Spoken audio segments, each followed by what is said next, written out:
And it was 10 years ago today that one of the best in the game accomplished that feat for the fourth time, Nolan Ryan. The passage of sports time. The moments are brief, but the memories are lasting. Today, we remember one of those moments, and it's brought to you by Prudential. For life, health, auto, home. Get a piece of the rock. Prudential Insurance. On June 1st, 1975, against the Baltimore Orioles, Nolan Ryan tied the all-time Major League record of 4 no-hitters held by Sandy Koufax. The young man from Alvin, Texas, showed great potential with the New York Mets, displaying a blazing fastball. But after 4 seasons with the Mets, he was traded to the American League and the California Angels. There, Nolan Ryan proceeded to lead the league in strikeouts his first 3 seasons, averaging over 350 per year. Nolan then achieved every pitcher's dream, a no-hitter against the Kansas City Royals on May 15, 1973. The 26-year-old fireballer notched no-hitter number 1 and showed signs that there may be more to come.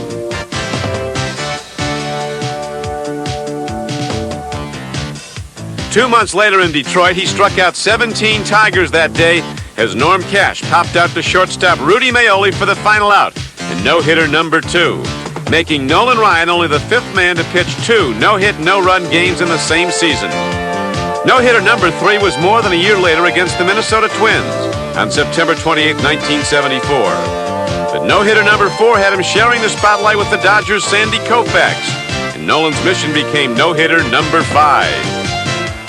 When I had 4, I was tied with Sandy Koufax, and so once I tied Koufax, I made it a goal of mine to try to throw my 5th no-hitter, or hope to throw my 5th no-hitter. You don't go out trying to throw no-hitters, but I was in hopes that that would happen.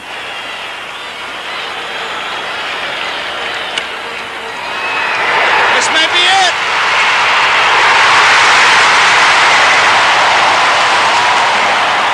It was hard to believe that I finally accomplished it, because I guess if there's one thing I wanted to do in my career was pitch that 5th one since I've had a shot at it, and I've had a shot at it for a long time.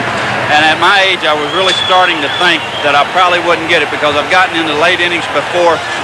Even twice this year I went into the 7th with no hitter going, and I just didn't seem to have that stamina that I used to have to put somebody away. But it was Nolan Ryan's no-hitter number 4 10 years ago today. The Rock we...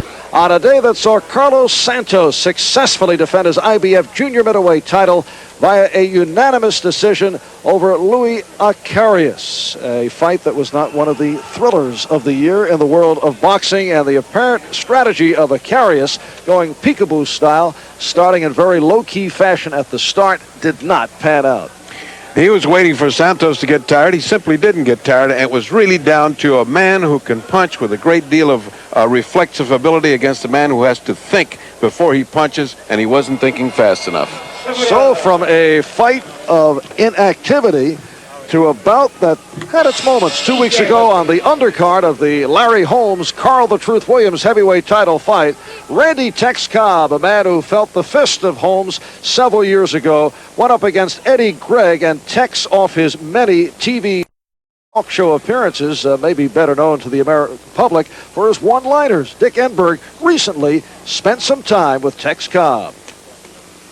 You had your motion picture success, and they're talking about series, NBC, Riptide. You've got a career there. You're obviously a colorful character. There are other things to do. Why do you continue to fight? Well, I think it probably improves my looks. Basically, it takes these finely chiseled features and kind of smooths them right out. Okay, Tex, it's tough to keep a straight face talking with you. I know you're going to be very serious about this. A little word association. I'll give you a name or an item, and you react just off the top of the head. Larry Holmes. Class cat. Got a good jab, moves well. Unquestioned courage, fights well hurt. Jerry Cooney. Nice white boy. No, Jerry ain't a bad sort. I'll sure love to get that boy in the ring, though. Muhammad Ali. There's an individual that's done more for this game than anybody that I can think of off the top of my head. Muhammad Ali is, he's without question the greatest showman this game has ever had. The Rock, Marciano. Now, there is a boy not to get in the barroom brawl with. I'm telling you right now, this sucker going to be there all day and night and ain't had enough. He is an incredible individual. His record speaks for itself. And for a guy, you got to remember, this cat was like 5'11", 185 pounds, and just had a britches full of nasty. But karate. Well, it don't pay. It doesn't pay as good to kick somebody as it does to punch somebody, which is why we're sitting here talking. Okay, now here's the big one. Marv, Albert, and Freddie Pacheco. God love them.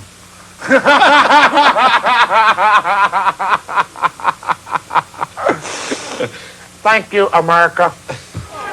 Freddie, what do you think he meant by that laughter? I think Tex knows we need all the help we can get. All right, this is round 9 of a scheduled 10-rounder. Eddie Gregg, 30 years old, out of Kew Gardens, Queens, on the right, and that is Tex Cobb on the left. Tex out of Abilene, Texas, comes in at 29-5, 20 by knockout. Gregg is 21-1, 18 by KO. His only loss stopped by James Broad in round number 8. Up to this point, at the beginning of this fight, was all a Tex Cobb fight. All face forward, elbows, stepping on feet, doing everything that he does. He carries the fight to his opponent. Gregg just patiently waited him out. And toward the end of the 5th or 6th, things began to change. Gregg began to find the range, and he has been inflicting heavy penalty on Tex Cobb.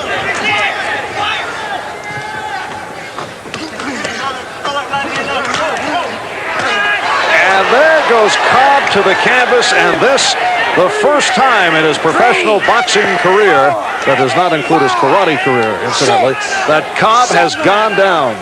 Or any of his barroom brawls, or domestic difficulties. That was the first time. I think it was a new experience for him, and Tex rightfully is considering a career change following that knockdown. I think he understands that boxing is not any more fun for him.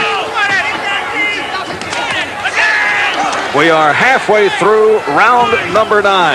This taking place 2 weeks ago on the undercard of the Larry Holmes, Carl the Truth Williams heavyweight title fight in Reno, Nevada.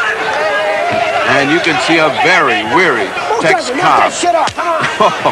That is unattorney-like talk from the district attorney, Mills Lane, who does a superb job refereeing. He's such an authority.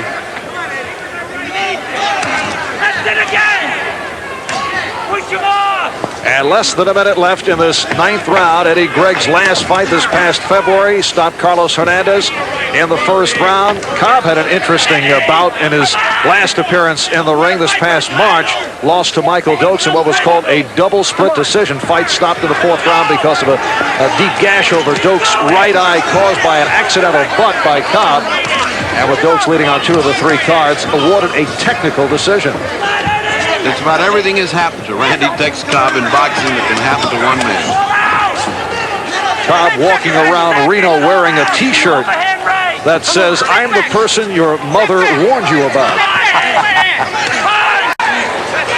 So final seconds, 9th round, and Eddie Gregg went on to win by unanimous decision over Randy Tex Cobb. Coming up in 2 weeks on Sports World, Sunday, June 16th, lightweights Frankie Randall and former champ Edwin Rosario.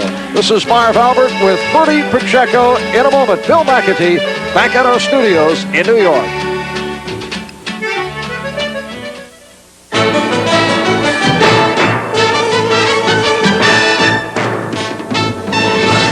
This review today, we want to update you on action this afternoon in Major League Baseball. First of all, in Detroit, the California Angels hang on to their lead in the American League West, beating the Tigers by a score of 9-2. Sparky Anderson has watched his Tigers fall behind Toronto and Baltimore in the East.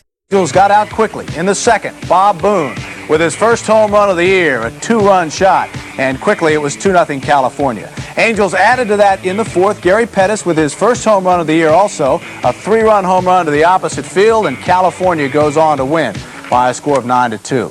In Toronto, the Blue Jays with the best record in baseball beat Cleveland. The Indians are struggling, 8-3 the final. In Boston, the Red Sox shut out the Rangers 6-0. Boston used the long ball today. Tony Armas with his 14th home run of the year. He leads the majors. Rich Get had a grand slam. And in St. Louis, the Reds beat the Cardinals 9-3. Player manager Pete Rose moves 2 hits closer to Tex Cobb's all-time record. And a partial score, the Giants lead the Phillies 2-1 in the bottom of the 6th. Now, earlier today on our baseball pregame show, Donald Fair, the director of the Major League Players Association, and Lee McPhail, who heads the Owners Player Relations Committee, talked with us about the possibility of a player strike. Here's Donald Fair.